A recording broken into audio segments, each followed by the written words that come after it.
dari 20 negara, termasuk Indonesia, melaporkan munculnya penyakit hepatitis akut. Sosialisasi langsung ke masyarakat terkait bahaya dan pencegahan penyakit hepatitis akut terus dilakukan di berbagai daerah di tanah air. Di Indonesia, sedikitnya ada 18 orang bergejala hepatitis akut dengan sebaran terbanyak berada di DKI Jakarta, yaitu 12 orang. 14 penderitanya adalah anak-anak di bawah usia 15 tahun.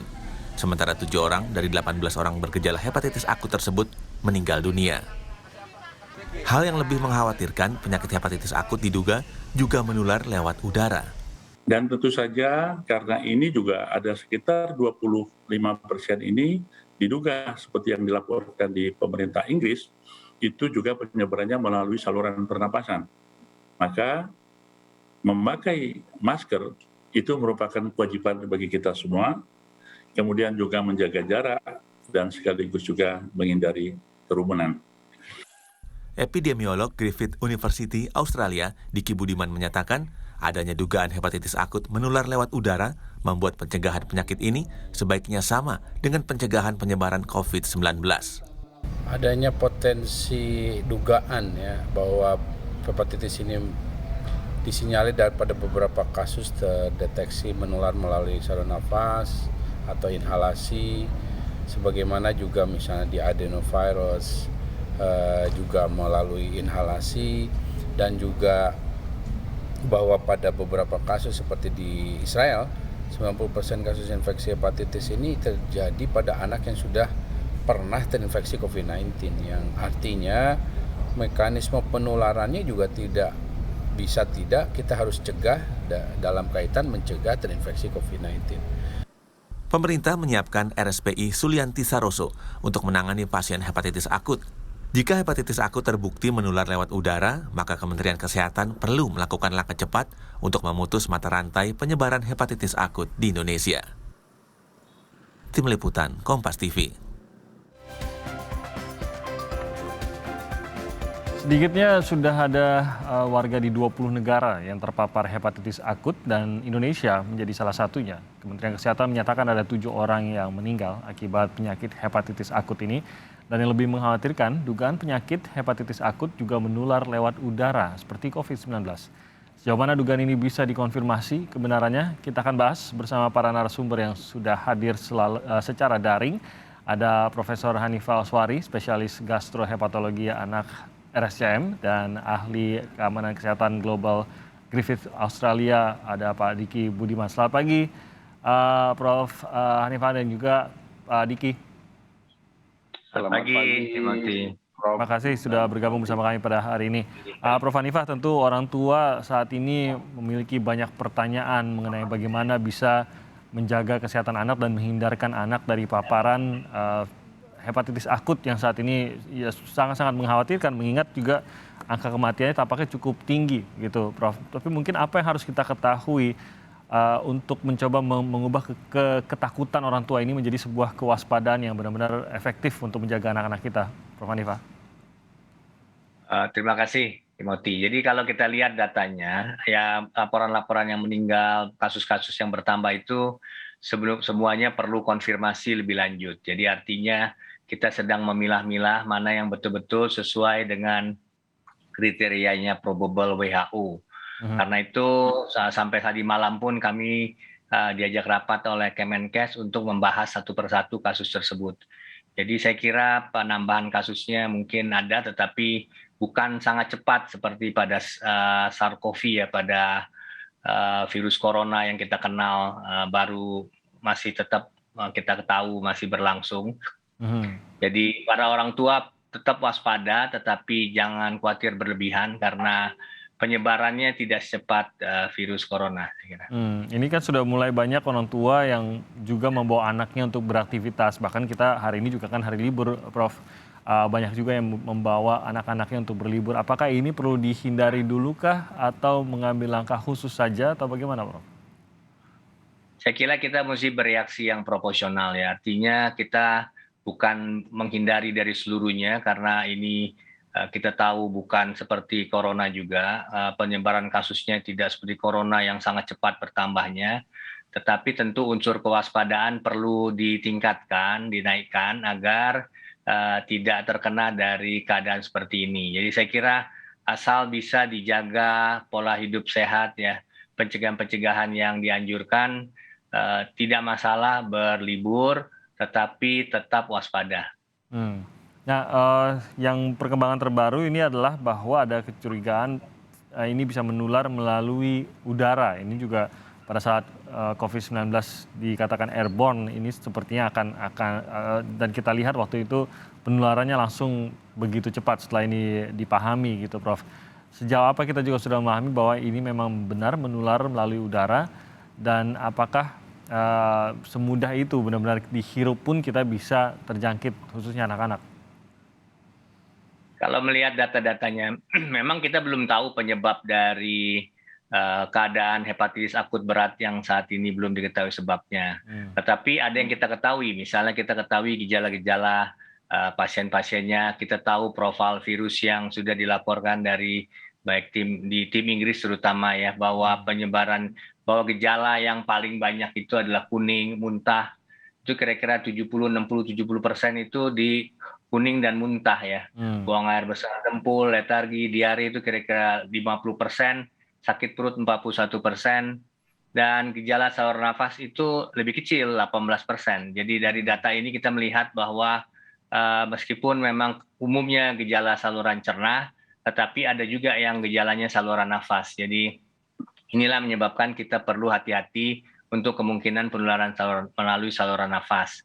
Namun demikian bukan yang utama. Kalau yang utama tentu dia gejala timbulnya akan banyak yang gejala saluran nafas. Ini yang bukan yang utama. Kemudian dari segi virus yang ditemukan, itu virus adenovirus ditemukan pada 72% sampel pasien yang diperiksa, dan juga ditemukan virus corona kira-kira sebesar 11%. Jadi kalau kita lihat mungkin ada hubungan yang kita tidak tahu apakah ini coincidence ataukah sebab akibat karena masih diteliti lebih lanjut. Tetapi kedua virus ini kelihatannya yang terutama ditemukan.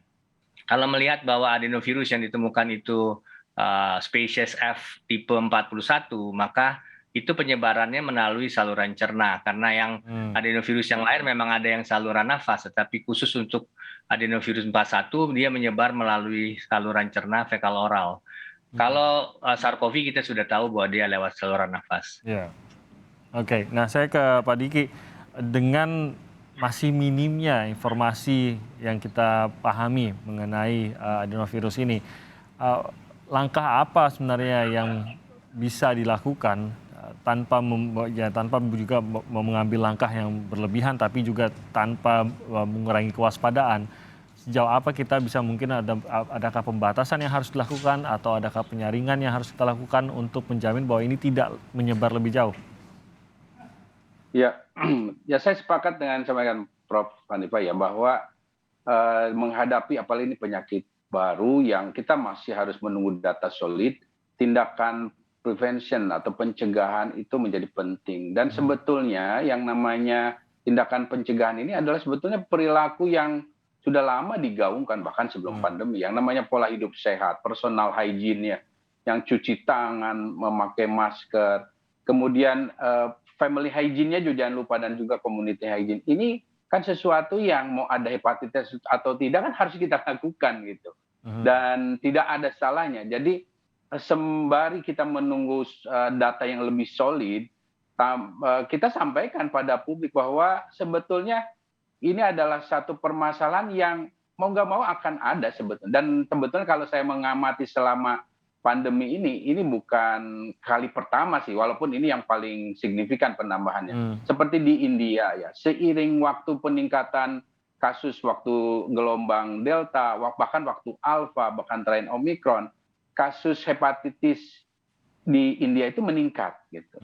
Dan ketika kasus COVID-19-nya juga menurun, dia menurun juga hepatitis. Dan walaupun ini ya sekali lagi belum tentu juga dikaitkan dengan itu, tapi ini adalah satu hal yang secara public health itu bahwa pendekatan pola hidup sehat, bersih ya, sanitasi yang sehat, kemudian juga 5M-nya dilakukan, itu akan bukan hanya membantu masalah COVID itu sendiri, tapi bukan hanya masalah hepatitis, tapi yang penyakit yang lain. Jadi ini saya kira yang harus diambil oleh semua pihak ya, bahwa kita percaya para dokter kita sebetulnya relatif sudah bisa, setidaknya kan nanti mungkin Prof. Hanifah bisa menyampaikan, setidaknya walaupun betul ada angka kematian dan indikator kematian ini dari sisi epidemiologis tentu sesuatu yang mengkhawatirkan, berarti ada keparahan yang tidak bisa dianggap enteng. Tapi secara umum saya melihat ini masih cukup terkendali ya, cukup terkendali dalam artian apa yang dirujuk ke rumah sakit, toh tidak semuanya meninggal, enggak juga gitu. Dan artinya sekali lagi pencegahan ini penting, dan ini bukan hanya yang disebut dengan primer tapi juga sekunder. Pencegahan sekunder itu adalah pencegahan yang kalau bicara 5M, tapi itu ada juga yang bicara masalah mencegah dampak COVID selanjutannya, yaitu yang disebut dengan long COVID. Sehingga apa yang dilakukan saat ini seperti akselerasi vaksinasi itu sebetulnya mencegah yang begini juga, mencegah long COVID. Kalau betul hipotesa yang Israel itu katakan, dia kan mengarahnya ke long COVID. Kalau akselerasi vaksinasi kita juga ditingkatkan, kita bisa mencegah itu.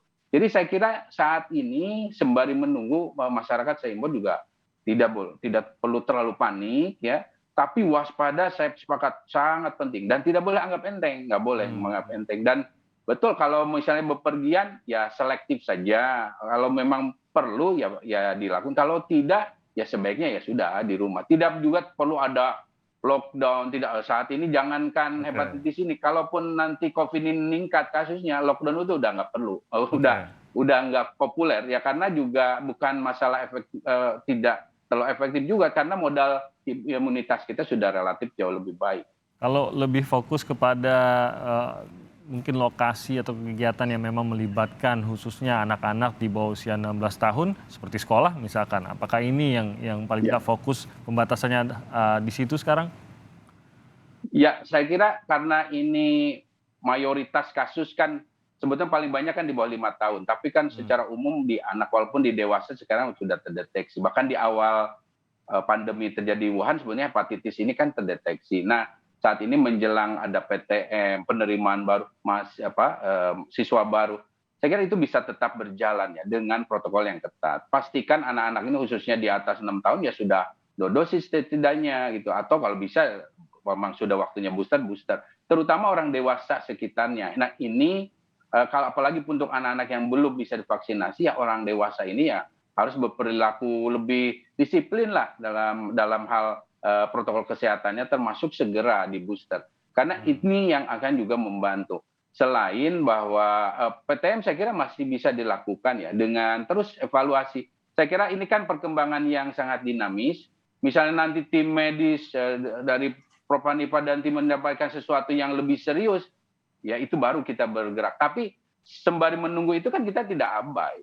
Saya kira pemerintah sudah relatif tepat ya. Tinggal bagaimana masyarakat mengikuti itu. Oke, nah Prof, sebenarnya ini kan tadi ada beberapa ditemukan juga dalam beberapa kasus itu ada juga terjangkit virus coronanya. Sebenarnya hubungan antara kedua virus ini, adenovirus dan corona ini, itu apakah sudah diketahui seperti apa ya? Mungkin apakah coronanya memperburuk dari hepatitisnya, atau ada tidak nih korelasi yang sudah dipahami sejauh ini? Nah, itu masih dalam investigasi baik oleh tim Inggris dan tim yang lainnya. Saya kira itu masuk dalam hipotesis mereka bahwa misalnya ini ada adenovirus varian baru, tapi bisa juga ini adenovirus biasa, tapi karena paparan dengan infeksi SARS-CoV menjadi seperti ini, kita nggak tahu. Sebenarnya kalau adenovirus saja itu perangainya tidak seperti ini. Adenovirus yang biasa itu umumnya infeksi saluran cerna, tetapi dia memang bisa menyebabkan kelainan hati kalau keadaan khusus, misalnya pada anak-anak yang kita sebut immunocompromised. Maksudnya anak-anak yang kekebalan imun sistemnya itu terganggu. Nah, tetapi pasien-pasien yang terjangkit keadaan ini di Inggris, itu mereka semua imunokompeten, imunnya baik. Jadi ini yang sesuatu yang menjadi pertanyaan para ahli, ada apa ini? Apakah adenovirusnya berubah? Atau adenovirus tetap biasa tetapi ditambah faktor lain, seperti misalnya dia ada infeksi SARS-CoV sebelumnya, atau dia ada koinfeksi dengan SARS-CoV. Ini semua masih dalam hipotesis mereka dalam pencarian mendalam mengenai hal ini. Kalau mengenai bahwa tadi juga Pak Diki sudah menyatakan bahwa memang di sini dikhawatirkan adalah anak-anak ya mungkin rentang usianya sampai di bawah 16 tahun gitu, tapi mayoritas tetap berada di sekitar 0 hingga 5 tahun yang terjangkit gitu. Apakah ini juga bukan hanya terkait dengan kerentanan dari anak-anak, tapi juga mungkin perilaku mungkin dari usia tertentu, Prof? Ya, memang juga banyak hipotesis yang diajukan. Misalnya anak-anak kan kita tahu orang tua sangat concern sama anak-anak. Jadi anak-anak ini selama pandemi berusaha dilindungi di rumah, ya di lockdown di rumah. Nah, ini mungkin satu keadaan yang mengubah anak itu sendiri. Lalu juga ada teori bahwa mungkin anak ini terkena toksin-toksin tertentu. Nah, ini sudah dicari, tim Inggris melihat bahwa tidak ada bukti bahwa aflatoksin berhubungan dengan keadaan ini. Mereka mencari banyak hal untuk menjawab pertanyaan yang barusan ditanyakan, pertanyaan yang harganya mahal. Mereka mencari dengan seksama, kenapa kok anak saja? Jadi saya kira ada hal tertentu selain dari mungkin juga respon imun anak yang berbeda dari dewasa. Jadi memang sejauh ini anak-anak saja yang diketahui, tapi sebenarnya tidak menjamin juga ke depannya hanya anak-anak saja, begitu ya, Prof? Ya, jadi ada yang salah satu definisi WHO itu selain dari kasus probable, ada yang disebut epiling. Epiling itu umurnya bisa berapa saja, termasuk juga dewasa, tetapi dia dengan gejala yang hepatitis akut. Nah, jadi harus dibedakan antara hepatitis akut dan hepatitis akut berat. Nah, anak-anak itu terkena hepatitis akut berat. Nah, kalau yang dewasa bisa terjadi hepatitis akut, tetapi dia harus ada kontak dengan probable. Jadi ada kontak dengan anak yang diduga seperti keadaan saat ini. Baru dia kita sebut epiling. Nah, sampai saat ini yang dilaporkan baru sekitar 2 pasien saja yang ditemukan epiling. Jadi orang yang bukan anak, saya kira. Oke, nah saya ke Pak Diki lagi. Kalau kita melihat bagaimana yang terjadi pada saat penularan SARS-CoV atau COVID-19, ini pada saat penyebaran lebih luas mengenai lebih ragam manusia, ada mutasi-mutasi yang kita lihat. Ini sebenarnya perilaku virus secara umum kah? Dan mungkin juga terjadi pada adenovirus kah atau tidak sebenarnya Pak Diki? Dan apakah kita memang harus memperlakukan ini bahwa ini bisa jadi memang ancaman epidemi ataupun ya lebih besar dari itu? Ya, untuk menjawabnya memang perlu studi atau data lebih solid ya. Tetapi sekali lagi kita nggak bisa menunggu jawaban itu. Sikap terbaik yang harus kita ambil adalah melakukan pencegahan dengan tadi pola hidup sehat. Bahwa tadi hepatitis umumnya kan memang fekal oral atau dari mulut ya Pak Jen. Nah, itulah yang harus ya sembari kita menuhi kita perbaiki, dan itu memang wajib kok. Kan pandemi ini memberi pesan penting tentang kita perlu merubah perilaku hidup lebih sehat ya, lebih bersih gitu. Dan ini bicara perubahan perilaku kan bukan hal yang mudah dan harus kita mulai dari sekarang.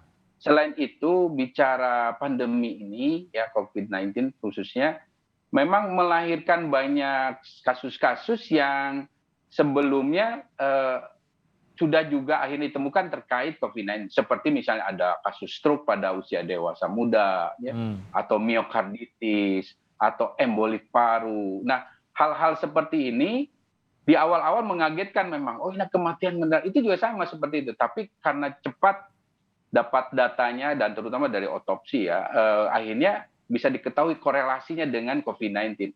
Nah, tinggal yang ini saja. Tapi ini juga kan hipotesa kaitannya dengan COVID, dan namanya hipotesa bisa benar bisa tidak gitu. Tapi sekali lagi pelajaran dari pandemi COVID-19 ini adalah kita harus berprinsip mencegah terinfeksi COVID-19 lebih baik daripada terinfeksi COVID-19. Nah, karena mohon maaf beberapa waktu belakangan ketika situasi membaik dunia, bukan hanya di Indonesia, di dunia secara umum, itu banyak orang yang mengatakan ya sudah biarkan terpapar, apalagi dengan gelombang Omikron, pasca Omikron ini banyak yang berpendapat biarkan terinfeksi Omikron supaya, nah itu yang salah ya, salah besar karena apapun penyakit dalam kaitan seperti ini kita nggak bisa duga apa dampak jangka pendeknya, jangka menengah dan jangka panjang. Jadi sekali lagi prinsip public health itu belum berubah dan itu yang harus kita anut, baik itu pemerintah maupun masyarakat. Oke, nah ini sebelum jeda saya ingin tahu juga tuh Pak Diki terkait dengan pola penyebarannya. Kalau dulu kita melihat COVID-19